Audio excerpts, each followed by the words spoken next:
So if there are unanswered questions or some really pressing thoughts, feel free to raise your hand. Andre, let's start with you.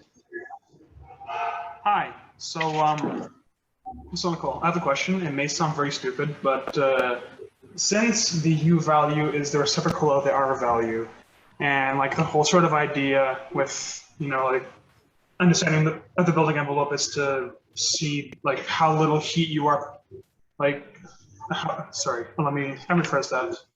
How much heat you are preventing from leaking to the outdoors, then what's the whole point of having the U value when the R value pretty much says, how much heat you're keeping in?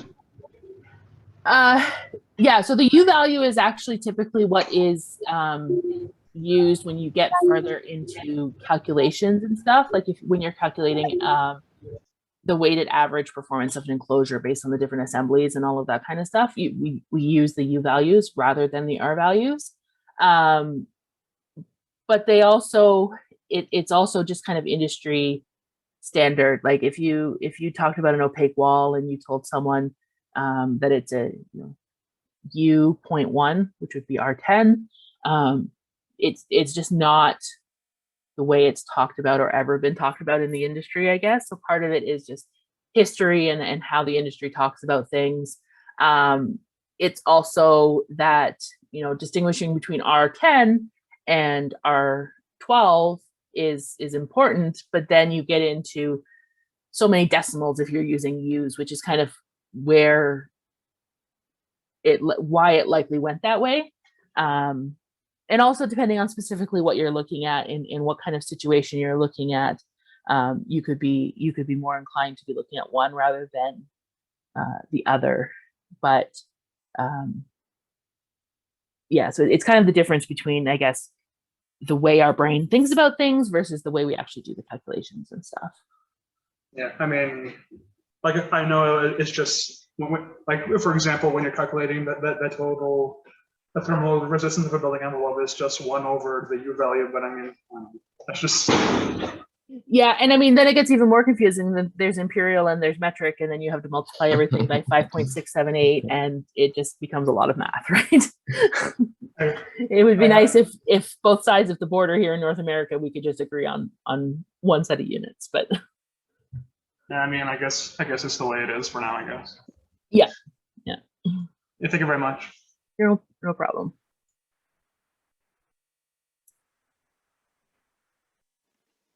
Yeah, I have a question. Yeah, okay. Okay, so you said you told us about the production process for Windows assemblies, like the fact that they have gone through a lot of testing means that they are almost fail-proof.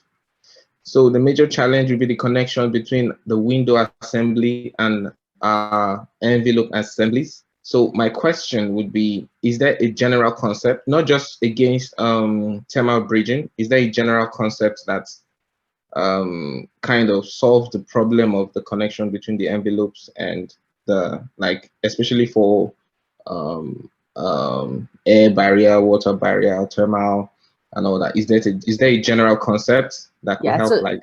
So there's not really a general industry accepted concept. It's part of the reason why detailed architectural drawings and detailed review of shop drawings is so critical, because shop drawings should be showing those transitions, and every window assembly and every different type of frame is going to have a slightly different shape to it. Every manufacturer is going to have kind of a different set of tools that they use to make their frames. So how they get connected can vary. So it's the kind of industry accepted approach is about that upfront work of architectural drawings and shop drawings, and then also proper review during the installation on site to make sure that those are being followed. Yeah, because I know that, okay, like an example, like in construction in North America here, I believe that usually, like, you have a lot of tradesmen working on a building, and they usually say something like, anybody that you create a penetration in an envelope, you fix that penetration. You get like you create an hole in the wall, then you cover the hole in the wall, regardless of your trade. So there's Yeah. also there's also another concept that says, okay, like for barriers, all windows, like the barriers must go to the back of the seal of all windows, something like that. Yeah, So I so think for typical windows, and it goes because in a curtain wall frame you have that that seal is kind of hidden in the middle there. For a window frame, a lot of times that seal happens at the back of the frame, so it really depends on the type of frame and how it's constructed. But in your comment about making sure if you make a hole you seal it back up, that comes back to proper oversight on site of the general contractor, making sure that they're holding their trades accountable, and but there definitely should be a process in place for that, and somebody making sure that it's followed, because otherwise it's a situation where everyone thinks somebody else is going to do it and then nobody does it at the end of the day.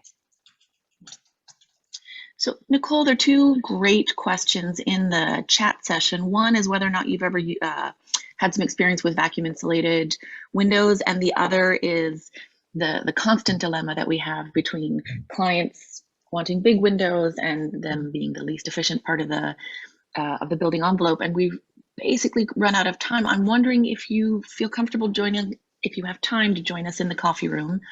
Or if not, if we could just send those questions to the students, that would be great. Yeah, no, I could pop into the coffee room for sure. That's amazing. Okay, people, so anybody that wants to head over to the coffee room, again, those are totally voluntary, very informal. But thank you again, Nicole, for taking the time. We'll see you at the coffee room.